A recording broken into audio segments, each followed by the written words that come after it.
தாவேகா தலைவர் விஜய் பேசக்கூடிய அந்த மரக்கடை பகுதியில் நின்று கொண்டிருக்கோம். காலை முதலே கிட்டத்தட்ட ஒரு 6 மணி நேரத்துக்கு ஆக போகிறது.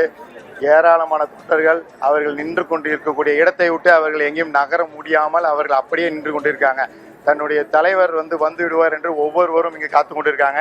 நாம கூட இப்ப தற்போது ஒரு பெண்மணி இருக்க அவரிடம் கேட்கலாம். இவ்வளவு மணி நேரம் ஆகுது, நீங்க குழந்தையோட காத்துட்டு இருக்கீங்க, குழந்தைகளை அழைத்து வரக்கூடாதுன்னு சொன்னாங்க, நீங்க இங்க வந்தது காரணம் என்ன?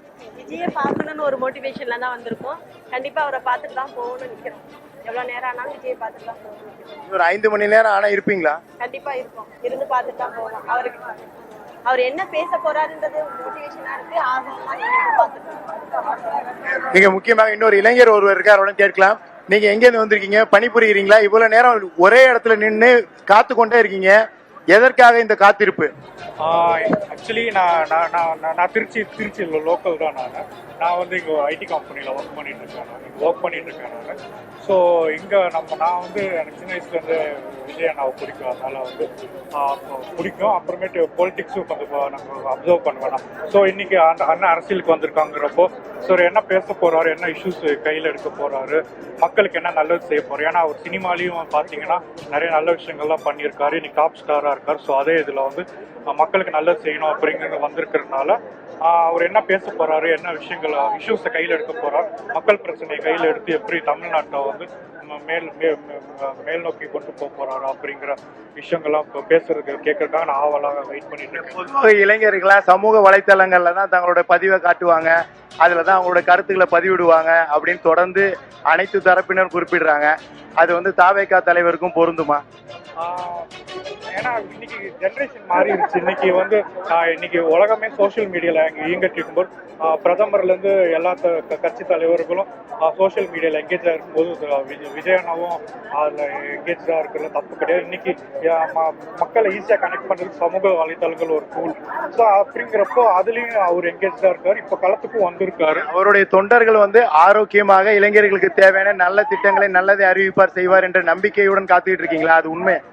கண்டிப்பா செய்வாரு. அவங்க கண்டிப்பா அதை முன்னெடுத்து கொண்டு போவாங்க. அதுக்கான திட்டங்கள்லாம் கண்டிப்பா வச்சிருப்பாங்க. இது பண்ணி இனிமே வர காலங்களில் வந்து அதை மக்கள்கிட்ட சொல்லி கன்வின்ஸ் பண்ணி 2026 தேர்தலில் அவருக்கு ஒரு மிகப்பெரிய ஒரு இம்பாக்ட் கிரியேட் பண்ணுவார் எலெக்ஷன் எதிர்பார்க்க. ஆனந்தி, அதை மிக முக்கியமாக இவர்கள் இளைஞர்கள், பெண்கள், பெரியவர்கள் என அனைவருமே வந்து காலை 6:30 மணிலேருந்து காத்து கொண்டு இருக்காங்க. திருச்சி திருப்புமுனை என்பது தமிழக வெற்றி கழகம் வந்து தற்போது நிரூபித்து விட்டதாக அந்த தொண்டர்கள் தெரிவிக்கிறாங்க. எப்படி அவர்கள் கூறுகிறார் என்றால், இதற்கு முன்னாடி வந்து திமுக, அதிமுக, மதிமுக உள்ளிட்ட மாநாடு, பேரணி என விடிய அவர்கள் நடத்திய சாதனைகளை புரிந்திருக்காங்க. ஏனென்றால் விடியும் வரை வந்து விடிந்தும் வந்து மாநாடுகள் நடந்து முக்கிய தலைவர்கள் எல்லாம் ஏற்கனவே பேசினாங்க. ஆனா அதை தாண்டி இப்பொழுது இன்றைய 2026 சட்டமன்ற தேர்தலை எதிர்கொள்ள இருக்கும் தமிழக வெற்றி கழகத்துடைய தொண்டர்கள் நாங்கள் சாதனை தான் திருச்சியில புரிந்திருக்கோம், திருப்புமுனையை உருவாக்கி இருக்கோம், எங்களுடைய தலைவருக்காக காத்து கொண்டிருக்கோம் என அவர்கள் நின்று கொண்டே இருக்காங்க. இவர்கள் குடிக்க குடிநீருக்கு கூட இப்ப வெளியே போக முடியாது. ஏனென்றால் முன்னும் பின்னும் இல்ல, 4 புறமும் வந்து அனைத்து பகுதிகளிலும் தாவேகா தொண்டர்களுடைய தலைகள் தான். அவர்கள் ஒரு சில பகுதியில் மட்டுமே கலைந்து செல்றாங்க. இன்னும் பல மணி நேரம் ஆனாலும் அவர்கள் வந்து இங்கே காத்து கொண்டிருப்போம் இருக்காங்க. தற்போதுதான் வெயிலுடைய தாக்கம் என்பது கொஞ்சம் அதிகரித்து கொண்டே இருக்கிறது. உச்சி வெயில் வந்து 12 மணிக்கு மேல் வந்து மண்டையை பிளக்கும் என்பார்கள். அந்த நிலையில் அவர்கள் இப்ப தற்பொழுது சிறிது சோர்வடைந்திருக்காங்க. ஆனா மீண்டும் அவர்கள் இசைகளை இசைத்து அவர்கள் மிகுந்த உற்சாகத்துடன் காணப்படுறாங்க. ஒட்டுமொத்தமாக இவர்கள் நாங்களே தான் வந்தோம், நாங்கள் வந்து 2 சக்கர வாகனம் 4 சக்கர வாகனம் என்று இல்லை, நடந்தே பல மைல் தூரம், 3-4 கிலோமீட்டர் தூரம் இல்ல 5 கிலோமீட்டர் தூரம் கூட வந்துள்ளோம், காத்து கொண்டே இருப்போம் என்று தெரிவித்திருக்காங்க. இதில் இளைஞர்கள் மட்டுமே வந்து தாவேகாவுடைய அதிகமான ஓட்டு வாக்கு வங்கி என்று குறிப்பிடுவார்கள். ஆனால் எங்கள் குடும்பத்துடன் பெண்கள் மற்றும் முதியவர்கள் என அனைவருமே கலந்து இந்த மரக்கடை பகுதியை வந்து ஒட்டுமொத்த திருச்சி மாநகரை திக்குமுக்காட வைத்து ஸ்தம்பிக்க வைத்திருக்காங்கன்னு சொல்லலாம். 4 மணி நேரமாக ஒரு 6 கிலோமீட்டர் தூரத்திற்கு எந்த வாகனமும் செல்ல முடியாது, அந்த நிலைதான் இருக்கிறது. இன்னும் பல மணி நேரம் ஆகும் இந்த பகுதிக்கு வந்து தாவேகா தலைவர் விஜய் வருவதற்கு. அதற்கு காத்து கொண்டு இருப்போம். அதுவரை இந்த 6 கிலோமீட்டர்ல ஒட்டுமொத்த திருச்சி மாநகரோட இந்த 8 கிலோமீட்டர் சுற்றளவு பரப்பு உள்ள பகுதிகளும் வந்து போக்குவரத்து நெரிசல்ல இருக்கு. ஆங்காங்கே வாகனங்கள் நிறுத்தப்பட்டு தான் இருக்கின்றன. தொடர்ந்து அவர்கள் தங்களுடைய தலைவர் ஒருவர் இசைக்காக இசைத்துக் கொண்டு பாடல்களை பாடி அந்த உற்சாகத்தை மீண்டும் அவர்கள் இந்த வெயிலின் தாக்கத்தையும் தாண்டி அவர்கள் தங்களையே உற்சாகப்படுத்திக் கொண்டிருக்காங்க. சிறியவர்கள் மற்றும் சில இளைஞர்களும் மயக்கம் அடைந்தாங்க. அவர்களுக்கு உடனடியாக சிகிச்சைகளும் அளிக்கப்பட்டு வருகிறது. அருகில் மருத்துவ வசதிகளும் செய்யப்பட்டிருக்கு. தயாரிப்பு அதாவது ஏற்கனவே கொடுத்த 23 நிபந்தனைகள்ல மருத்துவ வசதி, தீயணைப்பு துறைகளும் அவைகள் வாகனங்களை நிறுத்தி வைத்திருக்காங்க. நாங்கள் கட்டுக்கோப்போடு தான் இருப்போம் என்று அவர்கள் குறிப்பிட்டாங்க. அதையும் தாண்டி சிலர் மரங்களிலும் அதே போல் அருகில் உள்ள கட்டடங்கள் மற்றும் மிக உயரமான பகுதியிலும் ஏறினார்கள். காவல்துறையினர் உற்று நோக்கி அவர்களை அங்கிருந்து கண்காணித்து கீழே இறக்கி வராங்க. மீண்டும் அவர்கள் ஏறி அமர்ந்திருக்காங்க. நீங்க கூட பார்க்கலாம், அவர்களுடைய உச்சபட்சம் தங்களுடைய தலைவரை பார்க்க வேண்டும். அதற்கு அவர்கள் பாருங்கள் எவ்வளவு ஒரு அஜாக்கிரதையாக உயிரை பணயம் வைத்து மரக்கிளையில் அமர்ந்துள்ளார்கள். நமது ஒளிப்பதிவாளர் சரவணகுமார் காண்பித்துக் கொண்டிருக்கும் காட்சி இது. இந்த நிலைதான். காத்துக்கொண்டே இருப்போம். அதுதான் ஒற்றை வரி. அதற்காக அவர்கள் தங்களுடைய தலைவர் வரும் வரை காத்துக்கொண்டு இருப்போம் என குறிப்பிடுறாங்க. ஆனந்தி, தாவைக்கா தலைவர் விஜய் நிகழ்விடத்திற்கு வருவதற்கு இன்னும் பல மணி நேரம் ஆகக்கூடும். எவ்வளவு நேரம் ஆனாலும் அவரை பார்த்துவிட்டுதான் செல்வோம். அவர் என்ன பேச போகிறார் என்று கேட்பதற்கு எங்களுக்கு மிக ஆர்வமாக இருக்கிறது என்று அங்க இருக்கக்கூடிய தொண்டர்கள் மிகுந்த உற்சாகத்தோடு வெளிப்படுத்தியதையும் பார்த்தோம். ஆனா திருச்சியை சார்ந்த உள்ளூர் சார்ந்து இருக்கக்கூடிய பிரச்சனைகள் என்னென்ன? பிரதான பிரச்சனை என்றால் பல இடங்கள்லயுமே சாலை மிக மோசமாக இருக்கிறதையும் பார்க்க முடிகிறது. இது போன்ற வேறு என்ன பிரச்சனைகள்லாம் இருக்கு? தாவைக்கா தலைவர் விஜய் என்னெல்லாம் பேச போகிறார் என்ற எதிர்பார்ப்பு இருக்கு தொண்டர்கள் மத்தியில.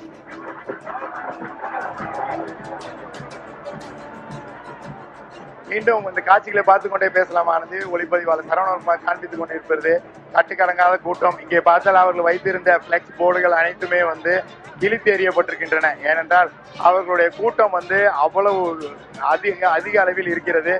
இந்த தொகுதி திருச்சி கிழக்கு தொகுதி. இங்கு பேசக்கூடிய அந்த மரக்கடை பகுதி கிழக்கு தொகுதிக்கு உட்பட்டது. கிழக்கு தொகுதியை பொறுத்தது மட்டுமில்லாமல் 9 சட்டமன்ற தொகுதியில் உள்ள பிரச்சனைகளை அவர் முக்கியமாக பேசக்கூடிய மக்களுக்கு தேவையான அடிப்படை பிரச்சனைகளை பேச வேண்டும் என்று அவர் ஏற்கனவே அவர்களுக்கு நிர்வாகிகள் மற்றும் அனைவருமே குறிப்பெடுத்து கொடுத்திருக்காங்க. மாநகரை பொறுத்தளவு நீண்ட காலமாக அவர்களுக்கான தேவை என்பது பேருந்து நிலையம். அதை தற்பொழுது திமுக அரசு செய்து அவர்கள் பஞ்சப்பூருக்கு மாற்றிவிட்டார்கள்.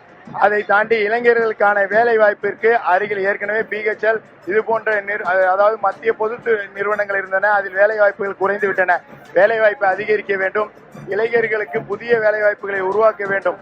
திருச்சியில் உள்ள ஏற்கனவே மென்பொருள் நிறுவனங்களை மேலும் கூடுதலாக்க வேண்டும். அப்போதுதான் படித்த இளைஞர்கள் அதிகமானோர் திருச்சியில் இருக்கிறார்கள். அவர்கள் மற்ற மாநிலங்களுக்கு செல்லக்கூடிய நிலையை மாற்ற வேண்டும்.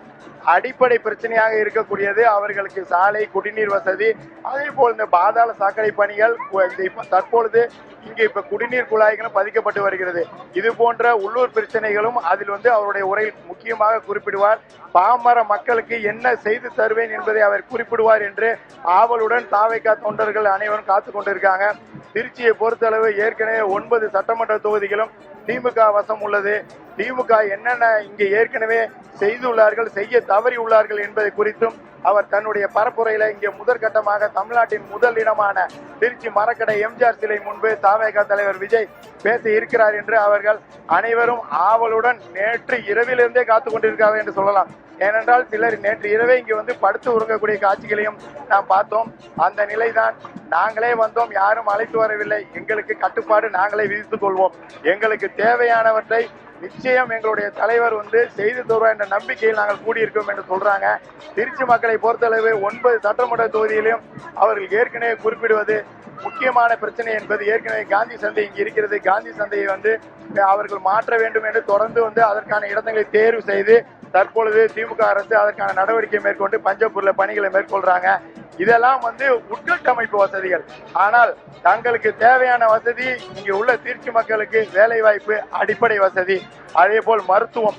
இங்கே மிக முக்கியமாக ஏழை எளிய மக்களுக்கு தேவையான மருத்துவ வசதிகளை கிடைப்பதற்கான நடவடிக்கையை மேற்கொள்ள வேண்டும் உள்ளிட்ட அந்த அம்சங்கள் அனைத்தையும் இந்த பரப்புரையில் குறிப்பிடுவார் என்று மிகுந்த எதிர்பார்ப்புடன் இந்த தொண்டர்கள் இப்ப தற்பொழுது உச்சி வெயிலிலும் காத்து கொண்டிருக்காங்க. ஆனந்தி.